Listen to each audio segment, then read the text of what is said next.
찬송가 263장입니다.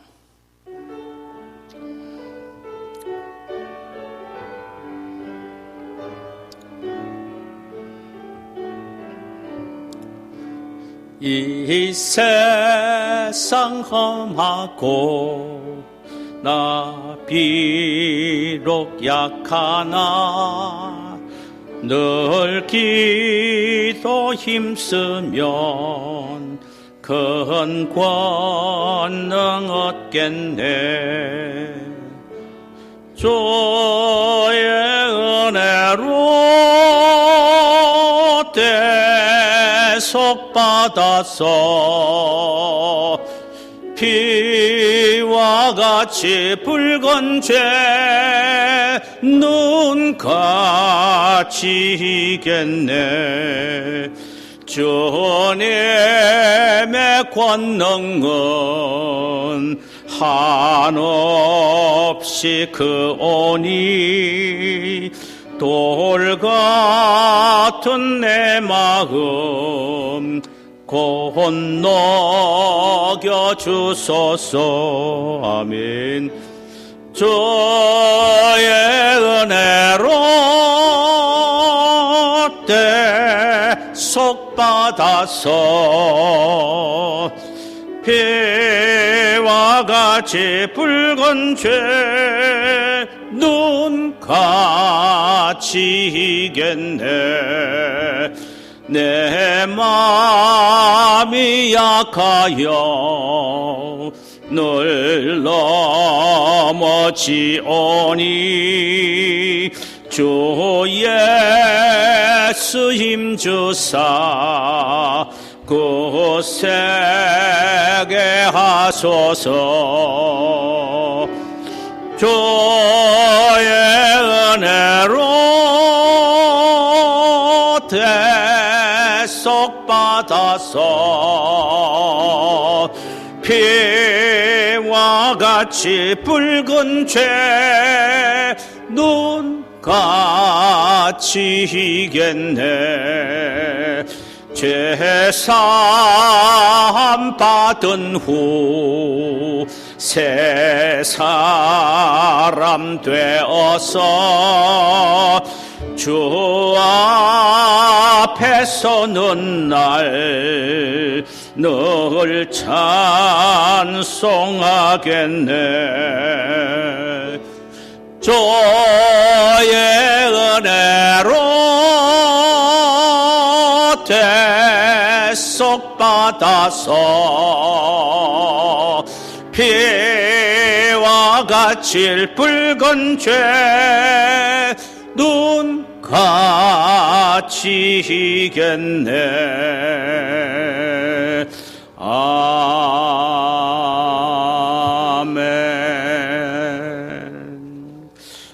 우리 하나님의 말씀을 보실까요? 신약성경 야고보서 5장 1절에서 6절까지의 말씀이 되겠습니다. 야고보서 5장 1절에서 6절까지 말씀입니다. 우리 한 절씩 교독하도록 하십시다. 들으라 부한 자들아, 너희에게 임할 고생으로 말미암아 울고 통곡하라. 너희 재물은 썩었고 너희 옷은 좀 먹었으며 너의 금과 은은 녹이 쓸었으니 이 녹이 너희에게 증거가 되며 불같이 너희 살을 먹으리라. 너희가 말세에 재물을 쌓았도다. 보라, 너희 밭에서 추수한 품꾼에게 주지 아니한 싹시 소리 지르며 그 추수한 자의 우는 소리가 만군의 주의 귀에 들렸느니라. 너희가 땅에서 사치하고 방종하여 살육의 날에 너희 마음을 살찌게 하였도다. 함께 읽읍시다. 너희는 의인을 정죄하고 죽였으나 그는 너희에게 대항하지 아니하였느니라. 아멘. 할렐루야. 우리 주께서 오늘 이 시간에 우리 모두에게 이 말씀을 통하여 신령한 은혜를 주시기를 원합니다. 어느 탈옥수가 다시 붙잡혀서 판사 앞에 서게 됩니다. 그러면서 그가 한 말이 이것이었습니다. 나는 죄를 지어서 벌을 받는 것이 아니라 돈이 없어서 벌을 받습니다. 그의 말을 빌리면 돈이 있으면 유죄도 무죄가 되고 돈이 없으면 무죄도 유죄가 된다라는 말씀이 옳습니다. 실로 돈은 인간의 운명도 바꾸어 놓을 수 있을 정도로 엄청난 위력을 가지고 있지요.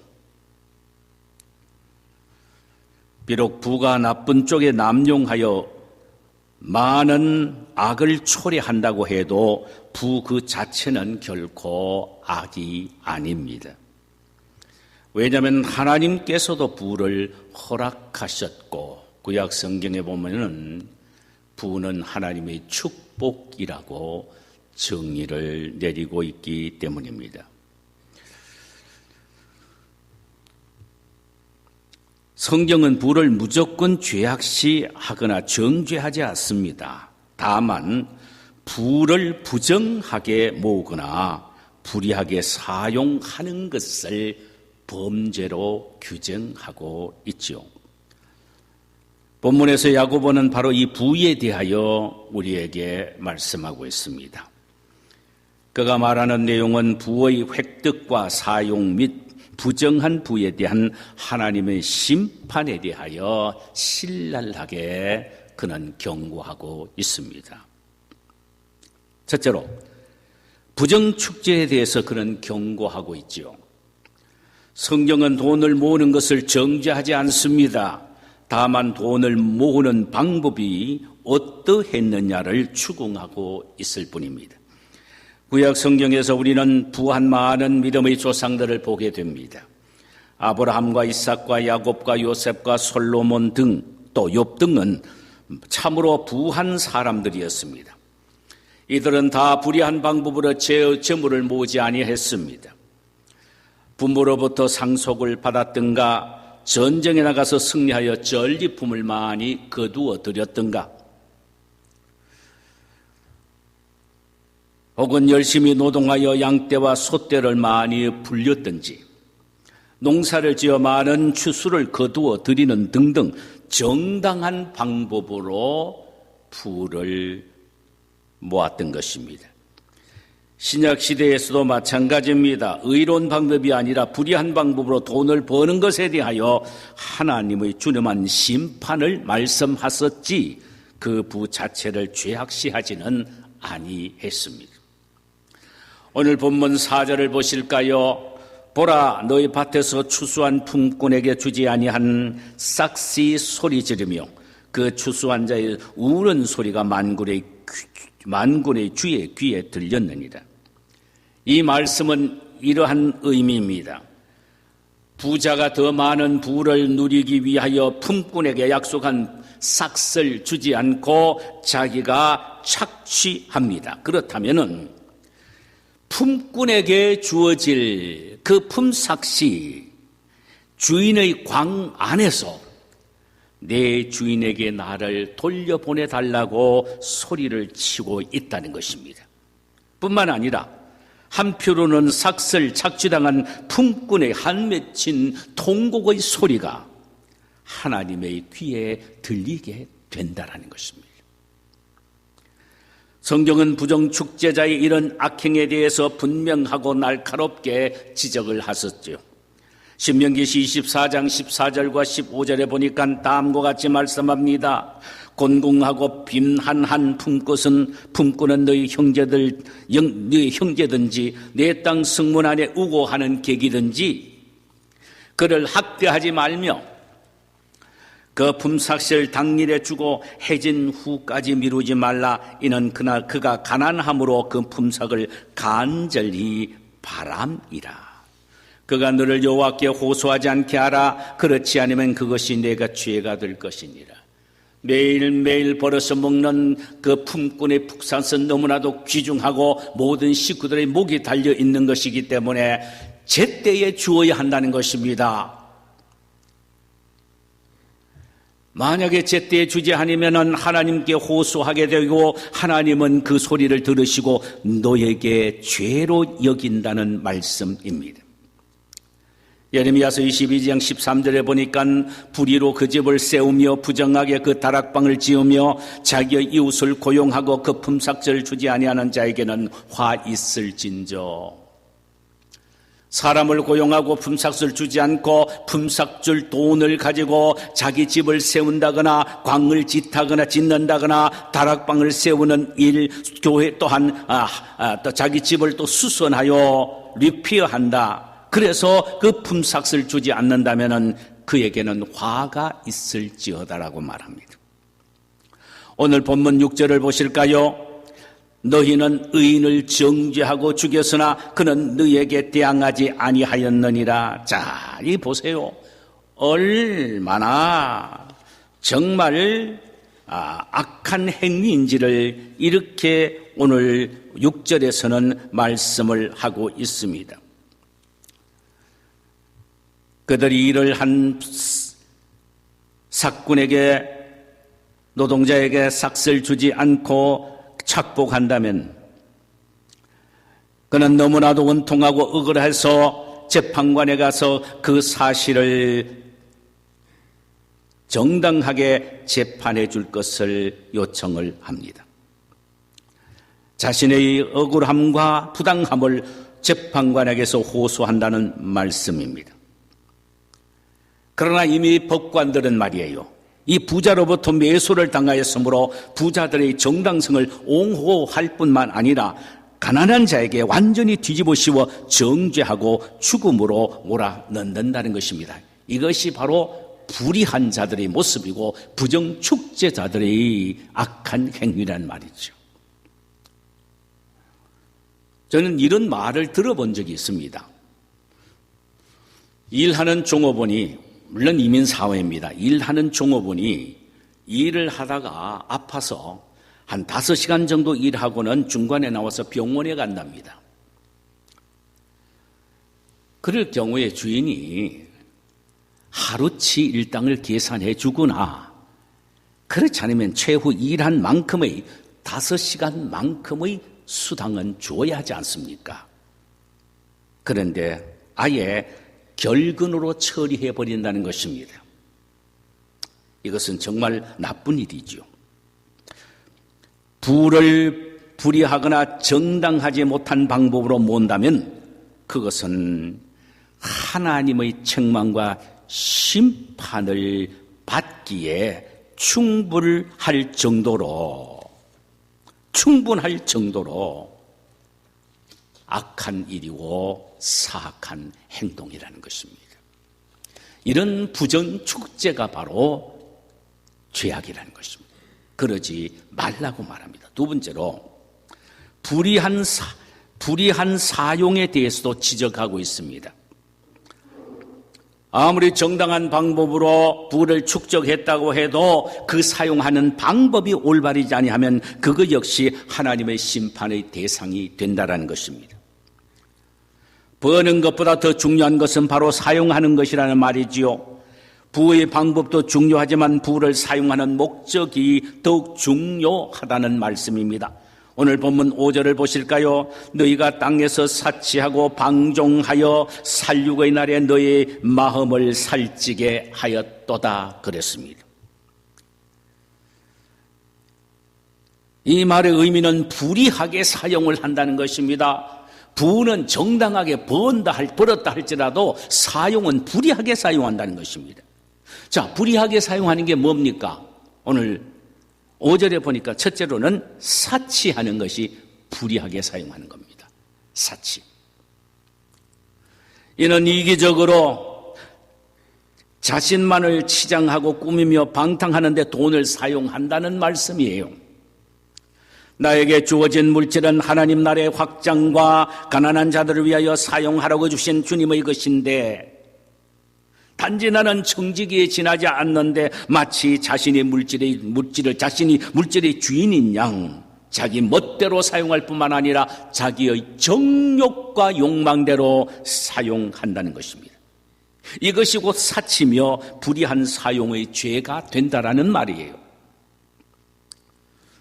앙드레 비엘이라는 사람을 말합니다. 만약 재물이 하나님과 이웃을 위하여 사용되어지지 않는다면 하나님의 것을 도적질하는 것이 된다. 왜냐하면은 물질은 하나님이 주신 것이고 하나님이 원하신 대로 사용하지 않고 자기의 정욕대로 사치스럽게 사용한다면 그것은 곧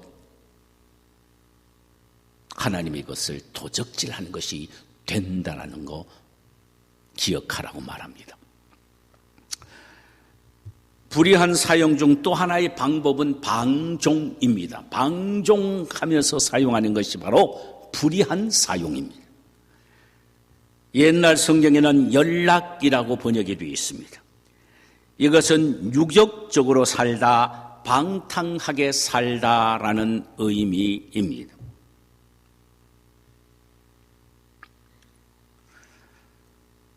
주로 도덕적인 방탕과 연결이 되어서 사용한 단어이지요. 사실 부한자들은 음란과 음탕에 빠져서 그곳에 엄청난 물질을 뿌리는 것을 우리는 더 말할 필요 없이 많이 보고 알고 있는 부분이 아닙니까? 재물은 우리의 쾌락을 만족하기 위하여 주신 것이 아닙니다. 하나님과 그리고 이웃을 위하여 사용하라고 주신 하나님의 것이요. 이렇게 사용하며 사는 것이 우리의 사명입니다. 그러므로 우리는 선한 사업에 부여해야지 재물 그 자체를 모으는데, 즉 부자가 되는 일에 안간 힘을 써서는 안 됩니다. 디모데전서 6장 19절에 보니까 이것이 장래에 자기를 위하여 좋은 터를 쌓아 참된 생명을 취하는 것이라고 했습니다. 이는 주어진 재물을 선한 사업에 부유하게 사용한다면 그것이 우리의 장래에 나를 위하여 좋은 터를 쌓아 참된 생명을 취하게 하는 일이 된다는 것입니다.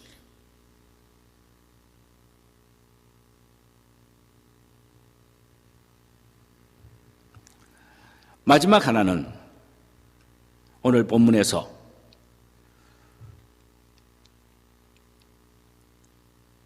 재물을 불의하게 모으고 불의하게 사용하는 자들에 대한 책망과 심판에 대해서 강력하게 경고하고 있다는 사실입니다. 1절에서 3절입니다. 들으라, 부한 자들아, 너희의 임할 고생으로 말미암아 울고 통곡하라. 너희 재물은 썩었고 너희 옷은 좀 먹었으며 너희 금과 은은 녹이 슬었으니 이 녹이 너희에게 증거가 되며 불같이 너희 살을 먹으리라. 너희가 말세에 재물을 쌓았도다. 너희에게 임할 고생으로 말미암아 울고 통곡하라.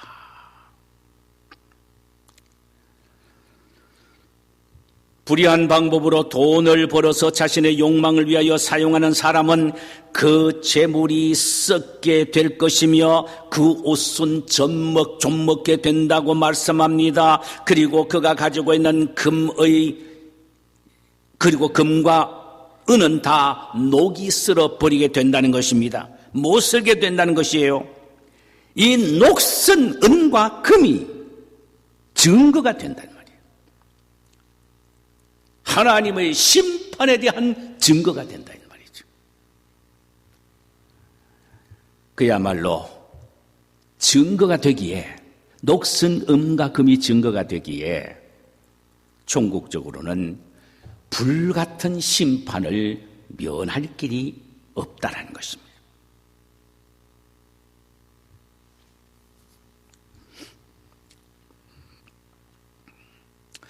지금까지 자신의 명예와 자존심과 권위의 상징이었던 부와 옷과 금은 보화는 마지막 불심판 앞에서는 자신에게 어떤 유익도 주지 못할 뿐만 아니라 오히려 하나님의 심판의 결정적인 요인으로 대두된다는 것입니다.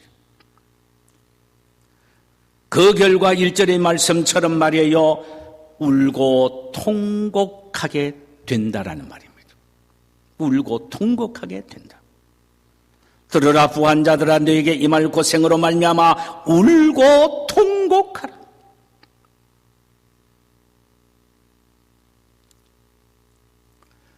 부는 좋은 것입니다. 또는 여러 번의 쓸모가 있고 또 쓸 필요가 있는 것입니다. 그래서 가난보다는 부가 낫습니다. 그런데 그 부가 하나님의 영광을 위하고 또 하나님의 명령을 이루어드리는 가난한 자를 도우는 일에 사용한다면 그것이 얼마나 주님 앞에 설 때에 영광스러운 상급으로 바뀌어지는지 모릅니다. 그런데 그 부를 자신의 명예와 쾌락과 활락을 위하여 사용한다면 그 부가 결국은 그로 하여금 하나님 앞에 설 때에 심판과 책망의 근거가 된다는 것입니다. 그래 너 많이 모았나? 그래 금과 은 보아라. 녹슬은 것 봐라. 너 자신을 위하여 긁어 모아서 적축해 놓은 것 나를 위하고 하늘 나라를 위하고 가난한 사람을 위하여 사용하지 않는 이것이 너의 심판의 근거가 된다 이 말씀이에요. 우리가 분명히 기억해야 할 것은 불의한 방법으로 부를 축적하고 그 부를 가난한 사람과 하나님을 위하여 사용하지 않고 자기 욕망을 위하여 사용한다면 주님의 재림 때에 그 모든 것이 불타버릴 것이며 자신 역시 준엄한 심판을 면할 길이 없게 됩니다. 그래서 3절 마지막 부분에서는 너희가 말세에 재물을 쌓지 말라 그랬습니다. 말세에 재물을 쌓지 말라. 사랑하는 여러분, 우리는 재물을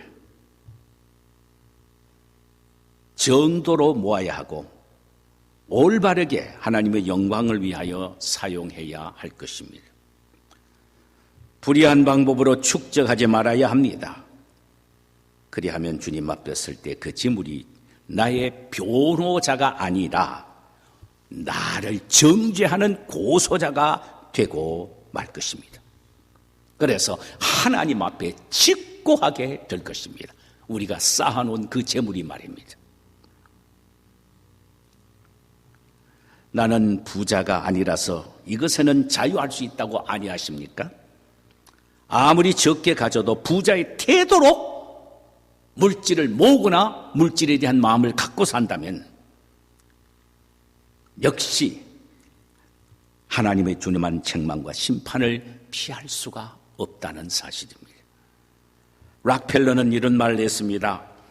나는 하나님의 창고를 맡고 있는 정직이에 불과하다. 나는 이 재물의 주인 되신 하나님의 뜻대로 사용하는 권리밖에 나에게는 없다라고 했습니다. 우리 모두는 물질을 어떻게 모을 것인가에 대하여 고민하는 것보다 어떻게 주님의 영광을 위하여 사용할 것인가에 대해서 고민할 수 있어야 합니다. 물질,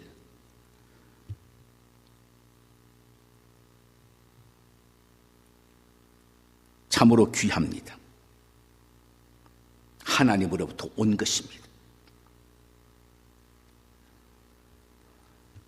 물질을 모으는 물질적인 부자보다는 영적인 은혜를 늘 채우기 위하여 원하는 영적인 부자가 되기를 노력해야 합니다. 그래야만이 우리에게 주어진 이 물질 은혜스럽게 영광스럽게 바로 사용할 수 있게 될 것입니다. 우리 주께서 우리 모두에게 이 말씀을 통하여 은혜 주시기를 소원합니다. 할렐루야. 우리 찬송가 한 장 부르실까요? 예수보다 더 귀한 것 없네.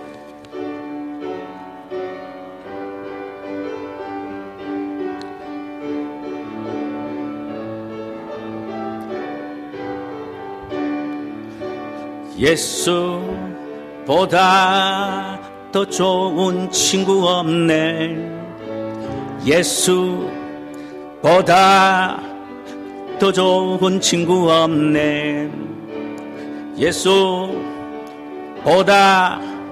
더 좋은 친구 없네. 예수보다 더 좋은 친구 없네. 괴로울 때 다가와서 마음에 평화 주는 신실하신 나의 참 친구. 외로울 때 찾아와서 친구가 되어주는 사랑 많은 나의 참 친구.